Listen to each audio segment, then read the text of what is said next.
वाली कंपनी से चंदा लेने वाले लोग मेरे ऊपर सवाल उठा रहे हैं। गली गली में सो रहे संजय जी, नरेंद्र मोदी चोर है, कोई बात रिकॉर्ड पे नहीं जाएगी। नरेंद्र मोदी चोर कोई है। बात रिकॉर्ड पे नहीं जाएगी। नरेंद्र मोदी का दोस्त अडानी बांग्लादेश को बिजली सप्लाई करता है, आप इसे बिजली सप्लाई करता है। प्रधानमंत्री पर आपने भारत की बिजली चोरी करके, भारत की बिजली चोरी करके बांग्लादेशियों का घर रोशन आप करते हो। संविधान पर बोलिए संजय जी, क्या रिकॉर्ड बता पे रहे जाएगा। हो? ये भ्रष्टाचार के खिलाफ बोलेंगे।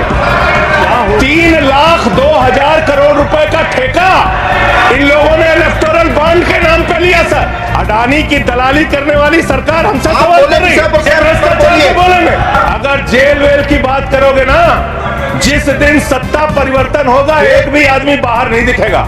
फिर ऐसी बातें मत करो, आपस में बात नहीं ये संजय जी। धमकी देने की बातें मत करो। तेल से इस देश की जनता का तेल निकाल दिया आपने, इतना महंगा पेट्रोल डीजल बेचा। मुझे याद है मान्यवर, 2014 में जब चुनाव प्रचार में ये लोग निकले थे, तब कहते थे वोट दे दो, बीजेपी को जिता दो, डीजल 40 रुपए का हो जाएगा, पेट्रोल 50 रुपए का हो जाएगा। आपकी एक नेता का भाषण है, सदन में नहीं होगा तो मैं भेज दूंगा, आप सुन लीजिएगा। आपका ध्यान देश में डीजल कैसे सस्ता हो, पेट्रोल कैसे सस्ता हो, इस पे नहीं है।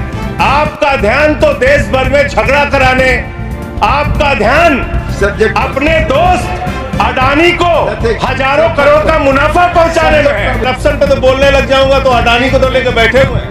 आप 2200 करोड़ रुपए की रिश्वत खिलाई अडानी ने। Nothing is going on record. 2200 crore रुपए की रिश्वत आपके अधिकारियों को, संजय जी, 2200 करोड़ की रिश्वत। संजय जी प्लीज। सर वो क्या बोल रहे हैं सर? वो आप इधर बोलेंगे कि उधर बोलेंगे प्लीज। सर 2200 करोड़ रुपए की अडानी ने रिश्वत खिलाई हिंदुस्तान में महंगी बिजली बेचने के लिए। सब्जेक्ट पर बोले वही रिकॉर्ड पे जाएगा। सब्जेक्ट पे ही बोल रहा हूँ सर।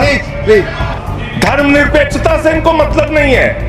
हमको अगर दर्शन करना होता है मान्यवर, तो हम काशी जाते हैं, महाकाल का दर्शन करने उज्जैन जाते हैं, प्रभु श्री राम का दर्शन करने अयोध्या जाते हैं। लेकिन भाजपाइयों को जब दर्शन करना होता है तो ये मस्जिद में भगवान का दर्शन करने जाते हैं। मस्जिद में भगवान का दर्शन करने जाते हैं, मस्जिद में मंदिर खोज रहे हैं पूरे देश के अंदर। हम तो फूल थे, तुमने हमें कांटा बना दिया और अब इसी कांटे से कहते हो कि चुभना छोड़ दे। नहीं छोड़ेंगे हम लड़ेंगे, क्योंकि इस मुल्क के ऊपर जितना आपका इख्तियार है उतना इम्तियाज जलील का भी इख्तियार है। अगर आप हमारे साथ नाइंसाफी करेंगे तो हम खामोश नहीं बैठेंगे, हम लड़ेंगे। मैं नाम लूंगा, मैं अडानी का नाम इसलिए लूंगा कि LIC में मेरा भी पैसा है, SBI का मैं भी कस्टमर हूँ। प्रधानमंत्री हर एक के बारे में बात करेंगे, 140 करोड़ जनता मेरे पीछे कैसा है ये बताएंगे, लेकिन अडानी का नाम नहीं लेंगे।